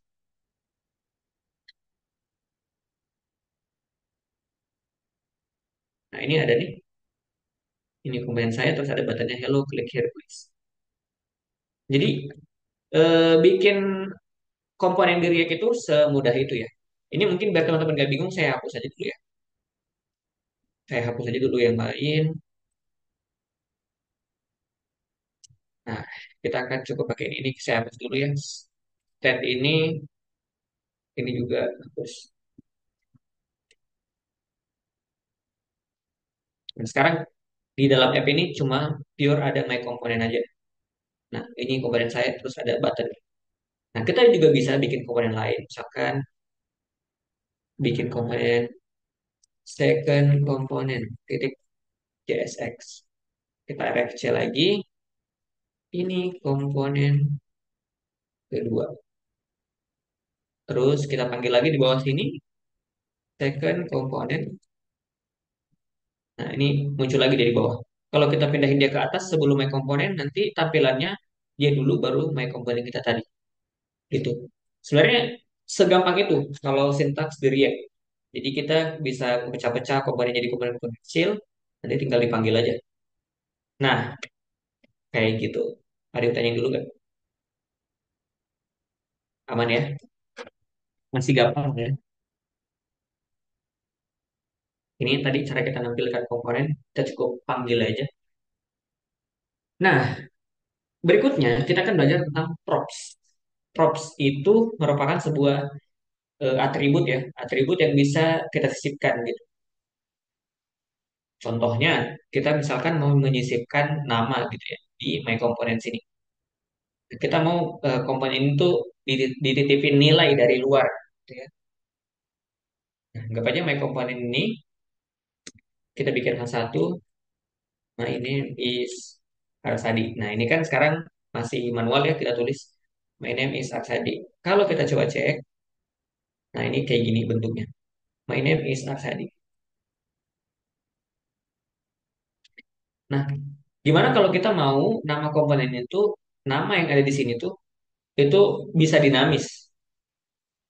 Nah, kita bisa aja bikin sebuah props. Props itu adalah kayak parameter kalau di function dalam sini. Nah, cuman nih ya, props kayak gini. Ini adalah props. Dia sebuah parameter yang isinya tuh berupa objek, teman-teman. Jadi, kalau misalkan kita mau nyisipin di sini, di my component misalkan name, kita ganti jadi Arsadi, ini ya, atau ya Arsadi, atau kita ganti jadi aktif. Nah, ini kan name. Gimana caranya kita mau ngambil nilai name ini dalam komponen sini? Nah, kita bisa aja panggil nilai itu lewat props ini. Jadi kita bisa kayak gini. Nah, cara mengeksekusi atau menampilkan nilai dari variabel JavaScript di sintaks JSX di dalam HTML ini, itu pakai kurung kurawal kayak gini. Nah, kita bisa panggil props titik name. Nah, sekarang keganti nih, my name is Hacktivate. Jadi semua atribut yang ada di sini ini tuh bisa dipanggil melalui dari parameter props ini gitu. Nah, ada juga metode yang lebih gampang yaitu kita langsung nge-destruct. Ini kan sebenarnya objek ya. Ini menandakan kalau name itu adalah sebuah objek di dalam sebuah parameter props. Nah, jadi bisa juga kita langsung langsung aja kayak gini, name. Jadi kita langsung mengakses objek yang di dalamnya parameter props tadi. Jadi sekarang kita sesimpel panggil name aja kayak gini. Nah, ini masih sama. Jadi kalau kita refresh pun dia masih sama. Kayak gitu. Biasanya orang kan menggunakan cara seperti ini. Biar lebih gampang aja gitu, lebih singkat aja cara pemanggilannya. Kita tambahin lagi deh. Misalkan di sini ada kayak kelas mungkin. Kelasnya jangan kelas nanti bentrok. Nanti khawatirnya teman-teman bingung. Atau lesson gitu ya. Basic React. Nah, gimana caranya kita ngambil nilai dari lesson ini? Ya, segampang kita akses aja di sini, lesson. Nah, sekarang kita bisa H2. Now I am learning lesson. Kayak gini, kita akses lagi. Nah, kayak gini. Now I'm learning basic React. Segampang itu. Jadi, kita bisa menyisipkan nilai dari luar komponen buat dieksekusi di dalam komponen tersebut. Nah, ini sebutannya props. Nah, props ini nggak cuman berupa nilai biasa, gitu ya. Nggak harus string, nggak harus. Ini bisa juga berupa function, teman. Contohnya, misalkan on button click, ya. Ini saya buatin sebuah atribut lagi nih. Ini sebenarnya atributnya nggak ada, tapi ini saya buat aja. Misalkan, atau saya bikin bahasa Indonesia deh, biar teman-teman ngeh kalau ini tuh bukan bawaan. Saat klik. Nah, misalkan saat klik, saya mau mengakses sesuatu. Jadi saya mau ngebaca. Kalau nanti button yang di dalam komponen ini diklik, saya mau ngebaca dong. Saya mau eksekusi di sini. Nah, kita bisa aja di sini. Saat klik. Nah, sekarang button ini itu ada property on click-nya, atau ada props on click-nya, atau ada atribut on click-nya. Nah, saat diklik, kita mau ngapain? Kita bisa aja langsung mengeksekusi saat klik ini. Kayak gini. Nah, sekarang, tuh, ya gini dulu deh, saat klik. Nah, sekarang, saat klik, di sini kita bisa isi function. Kita bisa console.log, saya sudah diklik. Gini ya. Nah, sekarang kita mengeksekusi atau ya menyuntikkan sebuah function ke dalam si komponen kita. Nah, di komponen kita, kita masukkan functionnya ke atribut tertentu, contohnya di button. Nah, jadi saat button ini diklik, function yang ini itu akan dieksekusi. Kayak gitu. Kita coba kita F12 buat inspect ya. Kalau teman-teman nggak bisa, klik kanan, inspect di sini ada. Nah, sekarang kita cek konsol. Kita clear dulu. Kalau coba kita klik, nah ini saya sudah diklik, muncul ya. Klik-klik lagi. Nah, ini udah 5 kali saya klik, saya sudah diklik. Gitu. Jadi itu bukan cuman bisa berupa nilai aja, tapi bisa berupa apa aja teman-teman. Bisa function kayak gini. Nah, karena ini sebuah function ya, kita tuh sebenarnya bisa ngirim nilai jadi parameter di function ini. Nah, anggap aja saat klik ini itu sebuah function yang punya parameter nama gitu ya. Nah, klik nama saya adalah kita tambah nama gini. Ini sintaks JavaScript biasa ya. Kita menggabungkan teks sama nilai. Nah, gimana caranya nama ini sesuai dengan nama yang ada di komponen di sini dalam name ini ya. Nah, kita bisa kayak gini. Ini kita buka arrow function lagi. Nah, sekarang saat klik, kita nge-parsing nilainya. Ini function ini kan sebenarnya sama ya, yang di sini. Nah, karena ini nerima parameter nama, berarti di sini juga kita bisa cutikan nama. Kayak ini. Saat klik, kita tulis name. Jadi, nilai dari name ini, kita masuk kalau buttonnya diklik, kita masukkan dia ke parameternya function saat klik. Nah, parameter itu kita baca di sini, dan nanti kita baca di box ini. Coba cek. Kita klik. Nah, nih, saya sudah diklik, nama saya Activate. Gitu. Semoga paham ya teman-teman. Jadi props itu sangat membantu nanti kalau kita bikin aplikasi dia. Ada yang tanyain dulu nggak sebelumnya? Sebelum kita lanjut lagi. Bang, saya pengen coba nanya bang. Silakan. Saya kan udah apa ya, udah bikin web juga ya dari ini React. Mm-mm. Terus kan saya udah make dari sekitar 2024 awal lah ya. Nah saya bingung aja nih mas, kayak misalkan saya punya banyak root path ya, ya root path gitulah buat Mm. ngerouting halaman dan navigasi ke halaman lain itu kalau udah makin kompleks caranya gimana ya mas ya biar dia tuh sedikit gitu loh, maksudnya routingannya di satu file tapi ntar pas dipanggil sedikit, pokoknya cara menyederhanakan diri ya lah root path-nya itu biar jadi lebih sedikit Oh, bisa biar aja bisa di dipanggil grup, Mas. Di grup. Nanti, di grup. iya. Jadi misalkan Misalkan ada routing khusus halaman. Misalkan routingnya pasti ada yang mirip-mirip kan ya. Misalkan ada dashboard ya. Ya misalkan udah kayak ada dashboard lah atau sidebar gitu lah. Ya, kalau routing routing kan pakai React Router DOM ya. Iya, pakai React Router DOM. Oke, itu cara yang sederhanainnya ya bisa. Itu kan React Router DOM sebenarnya dia apa ya? Sebuah pakainya yang objek atau yang ini Mas. Kan React Router DOM ada dua cara pakai tuh. Bisa pakai pakai Oh, cara kayak komponen gini ya. Ada router sama ada juga cara yang pakai objek. Pakainya yang mana? saya pakai yang kayak Komponen. Berarti kalau pakai yang kayak gitu, itu tuh segampang kita nge-import aja. Jadi digabungin dulu. Ini dibungkus pakai fragment gini. Gabungin semua, misalkan mau di grouping ya, mau dipisah pecah. Maunya tadi dipecah-pecah ya, file maunya rootnya. di maunya dipecah-pecah sih ya Mas. Pecah. Iya. Jadi contohnya root yang berkaitan dengan fitur A di satu file gitu ya, biar nggak pusing nyarinya kan.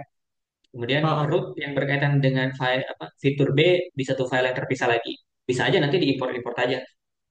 Mungkin kalau kita masih punya waktu, kita bisa intro ke React Router DOM dulu kali ya. Habis ini. Saat ini sampai Oke. jam berapa ya kita ya? Sampai jam berapa sih ini?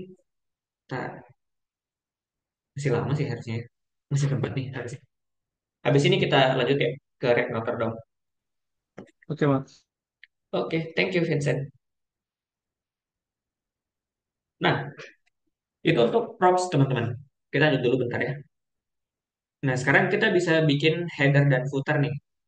Nah, caranya ya gampang sama seperti yang udah kita lakukan di sini. Sekarang kita bikin komponen header. Gitu ya. Nah, biasanya orang tuh akan bikin folder dalam sini, src components. Terus dalamnya bikin header titik .jsx. Header ini biasanya isinya nav gitu ya. Nav, di sini ada logo, silakan pakai H1 logo saya atau H2 deh.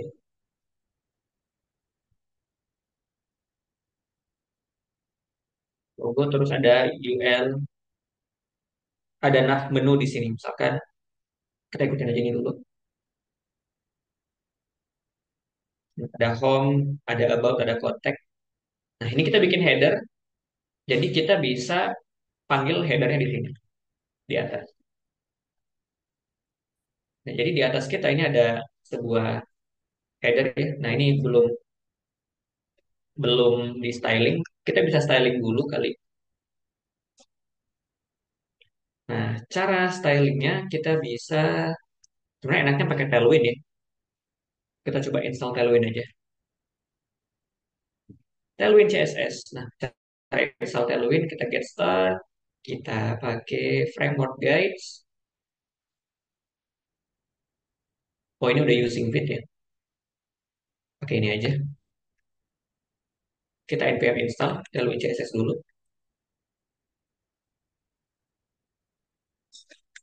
Kita stop dulu, kita install npm Tailwind CSS, Tailwind CSS bit.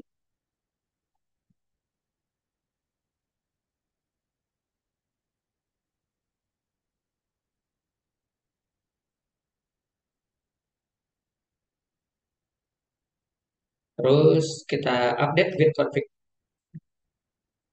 with config.js kita. Duh, lambat banget respon. Kita import Tailwind CSS di atas sini, kemudian di plugins kita tambahin Tailwind CSS. Oke, terus berikutnya kita import Tailwind CSS di file CSS kita. Nah, kita punya satu file CSS di sini. Oh, ada dua sih sebenarnya. Ada index CSS, ada juga app CSS. Nah, di index aja kita hapus semua, kita paste, import Tailwind CSS. App CSS-nya kita hapus saja dulu. Terus di file app kita benerin dulu ini ada yang import app CSS, kita hapus. Di main.jsx ini udah benar dia import index CSS saja. Nah, sekarang kita coba run lagi npm run deh.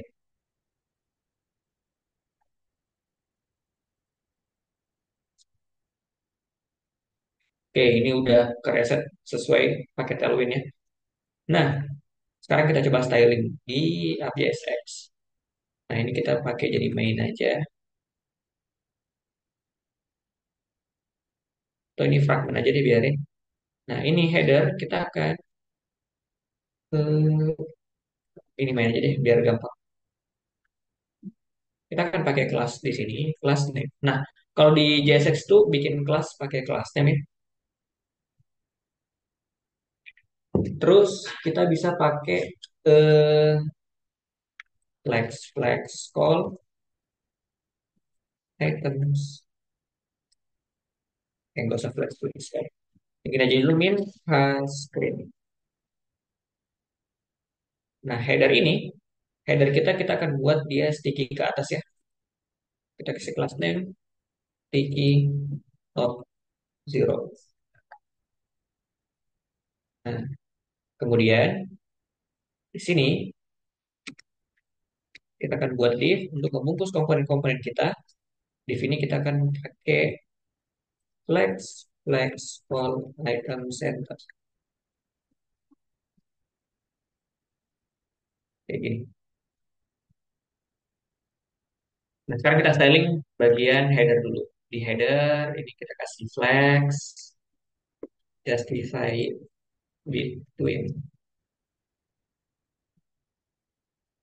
Nah, biar rapat kayak gini, yang ini juga kita kasih flex gap 4. Ini kita pakaikan padding X 4 biar nggak terlalu rapat. Padding Y 4 ini 8 kali. Nah, logo di sini ada, di sini navigasinya. Oke, ini untuk elemen header kita. Nah, berikutnya kita coba bikin footer nih. Cara bikin footer ya sama kayak header JSX ini. Kita bikin aja footer titik JSX. Kita RFC, misalkan copyright pakai dan copy 2000 Ramsadi 2005 ya. Terus di file app.jsx kita panggil dia paling bawah di sini. Footer. Harusnya udah ada nih copyright. Nah, cuman ini tuh pengennya kita ini flex justify justify between kali ya. Flex of justify between. Nah, biar copyrightnya mentok ke bawah. Tinggal copyrightnya ini kita kasih text center. Class name text center. Oke. Jadi kita udah punya footer, udah punya header, dan ini elemennya. Gitu. Nah, segampang itu teman-teman, kita bikin eh, elemen di React gitu ya. Jadi bisa panggil header, bisa panggil footer gitu. Nah, sekarang kita coba gimana caranya kalau kita mau menampilkan data di React.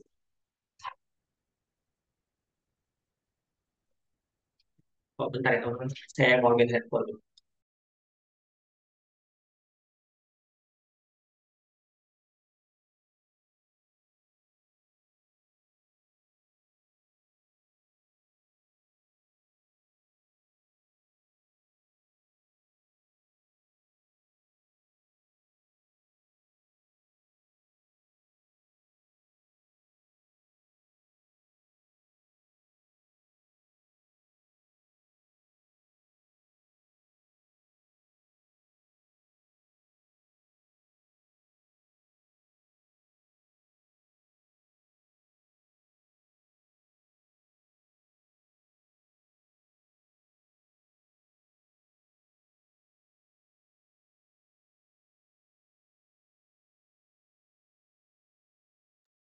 Oke, next. Nah, kita kan belajar gimana caranya ngambil data di React. Karena itu gampang sebenarnya. Kita akan memanfaatkan JSON placeholder ya teman-teman.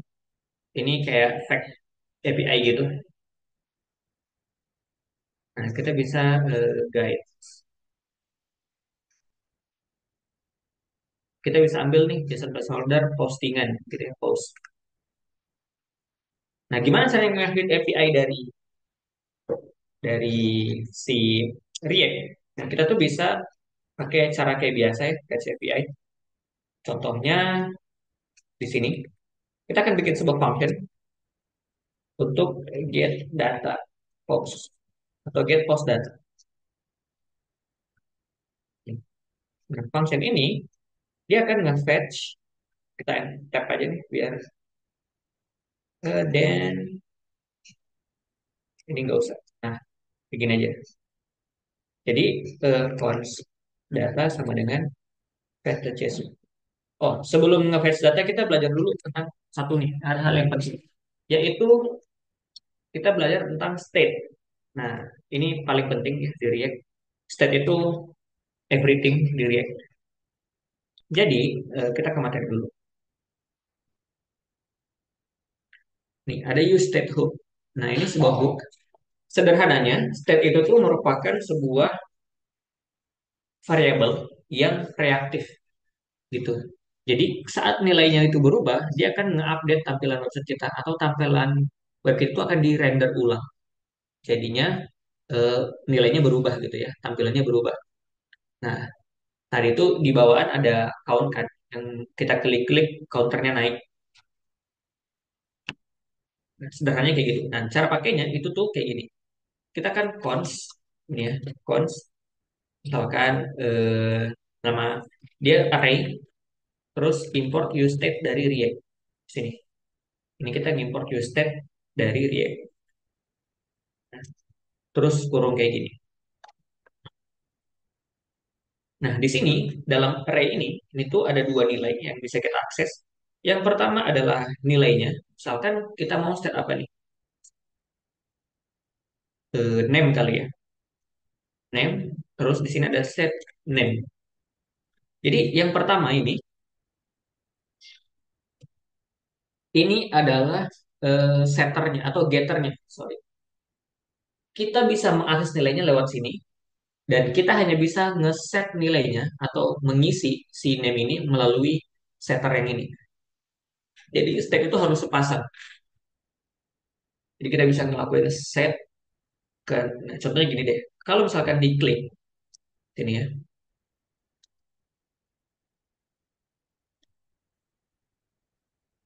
on klik ini kita bisa set name nama kayak gini. Jadi kita bisa ngeset name kita sesuai nilai dari function nama tadi. Nah, sekarang kalau coba kita panggil deh name kita di atas sini. Sini, sorry. Nama dari state. Kita coba panggil ya nilai state-nya. Sekarang kita coba buka dulu. Nah, nama dari state ini masih kosong ya teman-teman. Tapi kalau saya coba klik, nah, lihat namanya langsung ada sesuai dengan nama yang ada di sini. Nah, jadi gitu. State itu di set menggunakan setternya atau yang sebelah kanan ini dan diambil atau dibaca menggunakan getternya. Nah, ini sebenarnya bisa namanya apa aja, tergantung kebutuhan teman-teman. Misalkan tadi set count. Nah, cuman best practice-nya itu adalah ini yang nama yang di kanan ini itu hanyalah nama yang di sini tambah set depannya. Jadi kalau di sini name berarti di sini set name, kalau di sini product berarti di sini set product gitu gitu.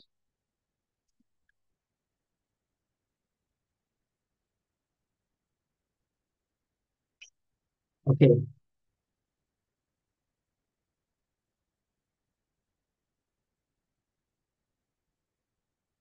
Nah, sekarang kita coba bikin input deh ya, teman-teman. Kita akan coba panggil input di sini. Input type text. Kita coba kasih styling border slide 200 padding 2 kayak gini ya. Ini input. Nah, sekarang kita akan coba panggil si nama ini. kita bungkus pakai div aja. Atau pakai paragraf. Kita kasih styling, text, bold, font bold, buat bikin tebal sama text XL agak gede gini. Nah sekarang kita mau ini nggak lagi diklik ya ngeset namanya. Kita mau ini kita komentarin aja on change. Jadi input itu punya sebuah props yang namanya on change. Di sini ngambil event. Jadi kita akan ngeset name berdasarkan event target value. Jadi kita akan ngambil nilainya dari input ini buat disimpan ke state name kita. Nah, disimpan ke state name ini dan nilainya kita akan baca langsung dari atas. Nah, sekarang kalau kita coba refresh, kita coba ketik ya Arsadi. Nah, dia akan ke-update sesuai dengan apa yang kita klik di sini. Kayak gitu. Jadi cara kerja state itu seperti itu. Nah, dengan ini juga kita akan nanti ngambil data kita. Jadi pada saat kita ada function kayak gini, ini kan function get data. Nah, hasil dari function ini kita akan simpan ke misalkan post ya. Kita akan pilih state baru. Post, state, post, use, state.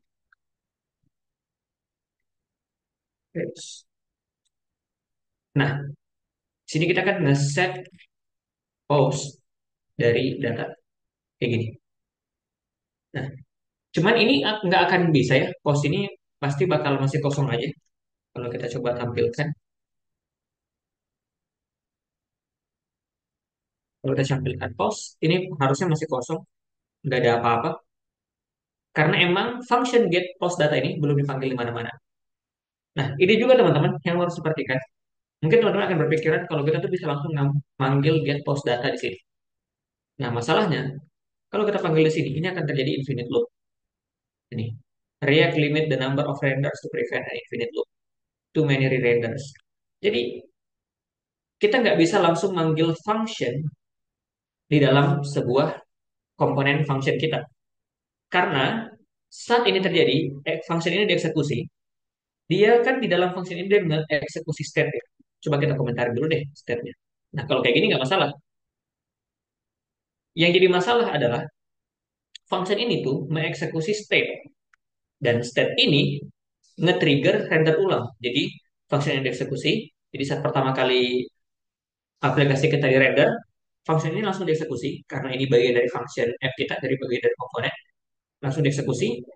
Saat dieksekusi dia nge-update state, karena terjadi update state, aplikasinya render ulang, function ini dieksekusi lagi, dia nge-update state lagi, render ulang lagi, dieksekusi lagi, nge-update state lagi, seterusnya kayak gitu. Makanya nggak bisa kita nge-fetch data atau dan nge-set state langsung cara kayak gini. Nah, terus gimana cara ngakalinnya? Kita bisa menggunakan use effect. Nah, di sini ada use effect. Use effect ini merupakan sebuah hooks yang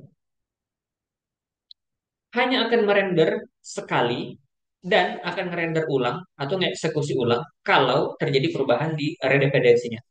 Jadi sintaks use effect itu kayak gini. Jadi parameter pertama itu sebuah function. Nanti kita akan isi di sini aksi apa yang kita mau. Parameter pertama sebuah function dan parameter keduanya itu merupakan sebuah array dependensi. Dependensi itu maksudnya function ini akan dieksekusi ulang kalau nilai dari sesuatu yang ditaruh di sini itu berubah. Gitu. Nanti kita akan lihat. Untuk saat ini kita kosongin dulu dan karena kita hanya mau si function ini atau aksi yang di dalam use effect ini hanya dieksekusi sekali. Nah, jadi kita akan get post data kayak gini.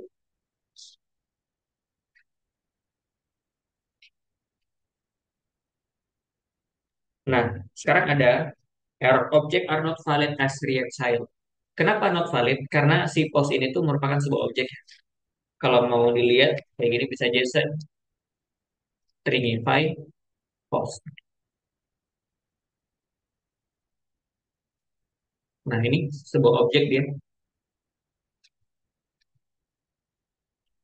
Kalau kita coba cek network, nah ini ada post. Data postingan udah keambil. Jadi kita nge-fetch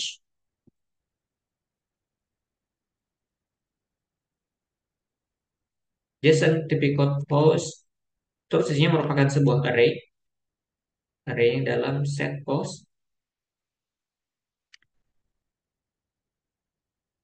Kita coba cek dulu postingannya, kita coba konsol ya data di sini. Kita cek dulu konsol log data, isinya apa.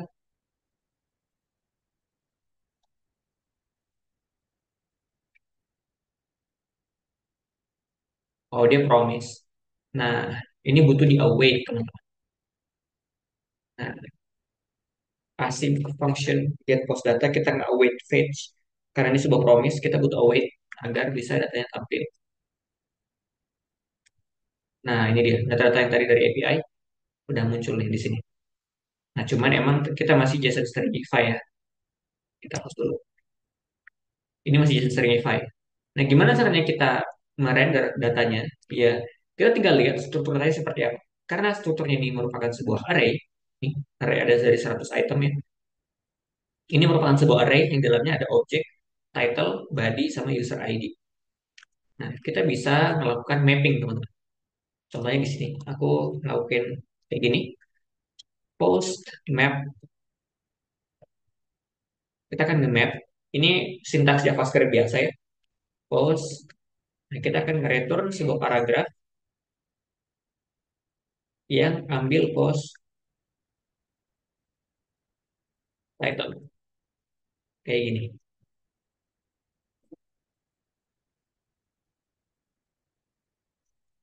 Oke. Kalau teman-teman ketemu error kayak gini, cannot read properties of undefined reading map. Ini tuh terjadi saat kita mencoba nge-mapping sesuatu yang undefined. Post ini, state kita ini di awal tuh undefined karena kita nggak memberikan nilai apa-apa gitu ya, belum ada nilainya. Nah, makanya post titik map ini katanya error, type error gitu. Kita nggak bisa nge-mapping sesuatu yang undefined. Nah, cara mengakali itu sebenarnya ada beberapa cara. Yang pertama, kita bisa tambahin optional table di sini ya, optional. Atau bisa juga kalau kayak gini dia nggak error ya. Di sini akan ada ini judul-judul dari postingannya. Atau bisa juga sebenarnya di awal kita kasih initial value atau nilai awal di sini pakai array kosong. Jadi di awal postingan itu merupakan sebuah array kosong. Kayak gini, ini juga bisa. Nah, nggak error kan?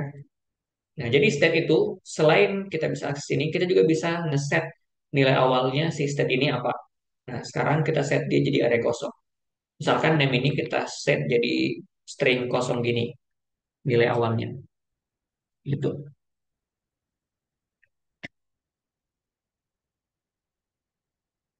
Nah, Kak mau nanya soal use effect. Apakah use effect ini kalau kita mau situasi di mana renderan sudah selesai, baru dimunculin set efeknya? Karena kalau pakai use state, data bakal muncul set render. AKA data nggak bakal muncul. Bentar.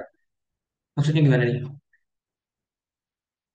Renderan sudah selesai, baru dimunculin side effect-nya. Karena kalau pakai use state, data bakal muncul saat dirender.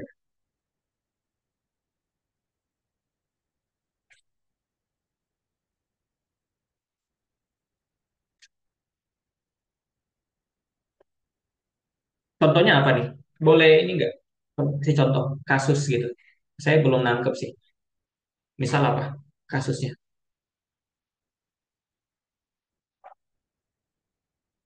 Kresnatara boleh on mic aja kali, biar gampang jelasinnya. Halo Kak, tes Ya, kedengaran? ada. Gimana, gimana? Gimana gue? Oke, maksudnya gini Kak, kayak dulu kan pernah saya ngerjain project itu kan, kayak sama belajar-belajar React gitu kan.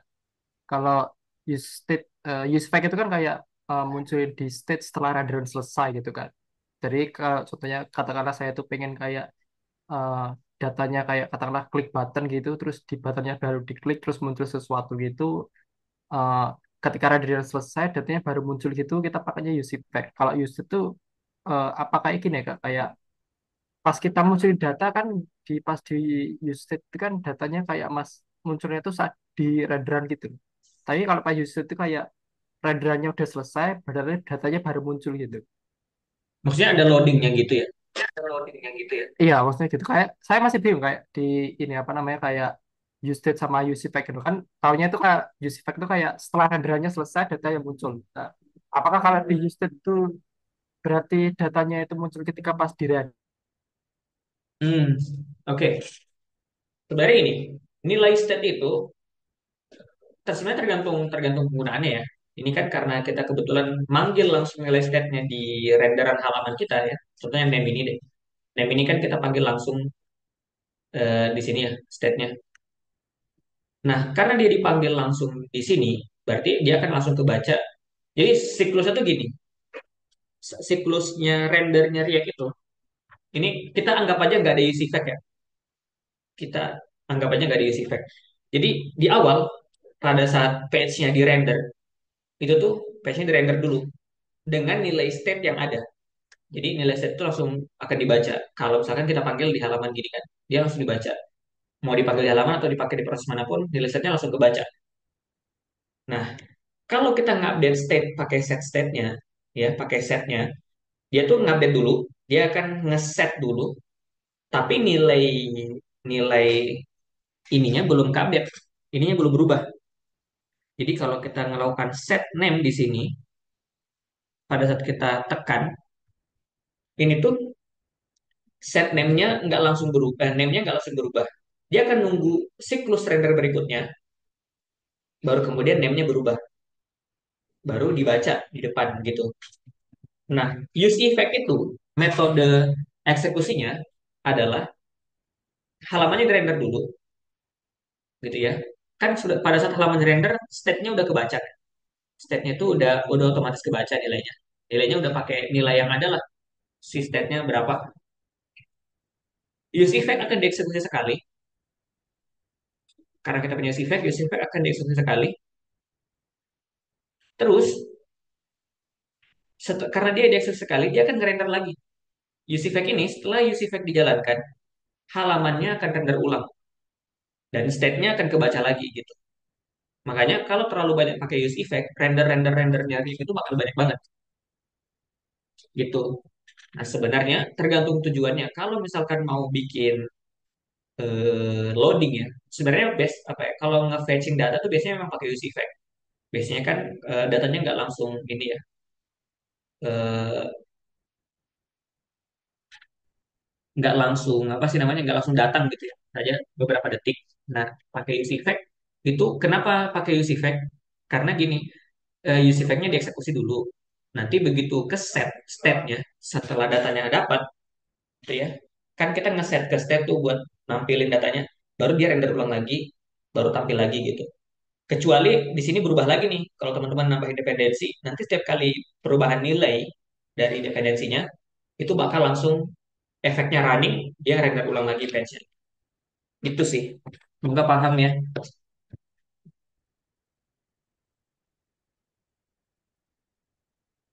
Oke, sama-sama. Oh ya teman-teman, ini waktu kita udah selesai ya. Maaf banget ini, singkat banget materinya. Sebenarnya masih ada beberapa hal yang saya pengen jelaskan, tapi waktu kita udah selesai karena udah mendekati buka puasa juga.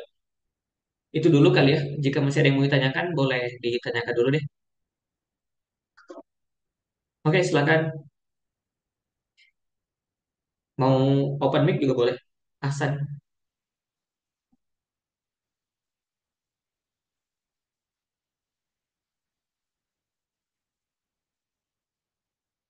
Oke, silakan ketik aja kalau gitu.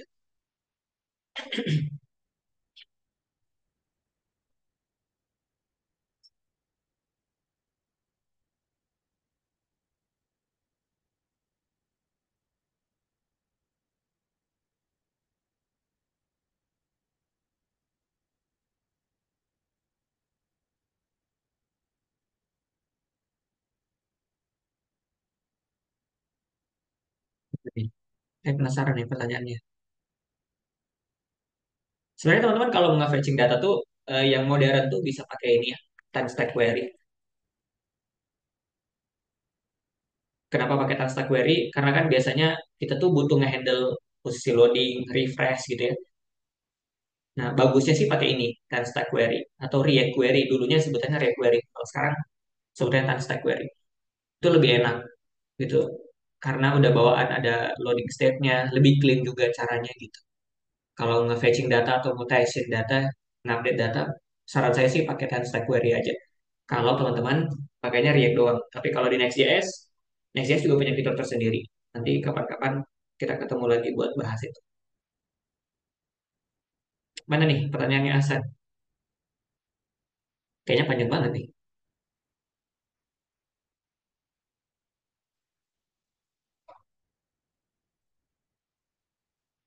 Apalagi ya?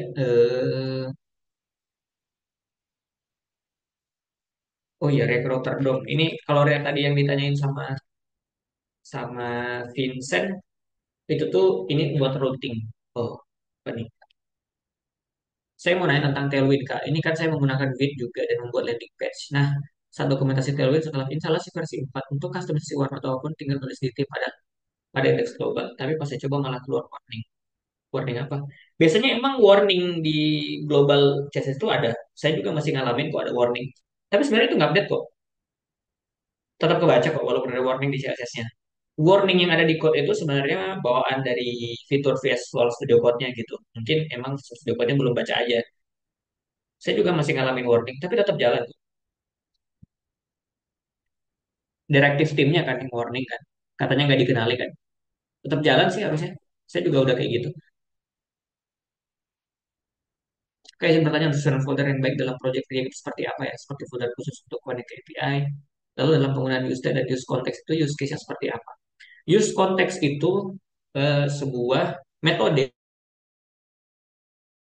sebuah nilai. Kan state ini kan dia didefinisi di satu file ya. Dan kalau kita mau sharing nilainya state ini, nggak ada cara lain selain kita mengoper, kita oper nih nilai state-nya ke komponen. Misalkan kita mau pakai dia di komponen sini.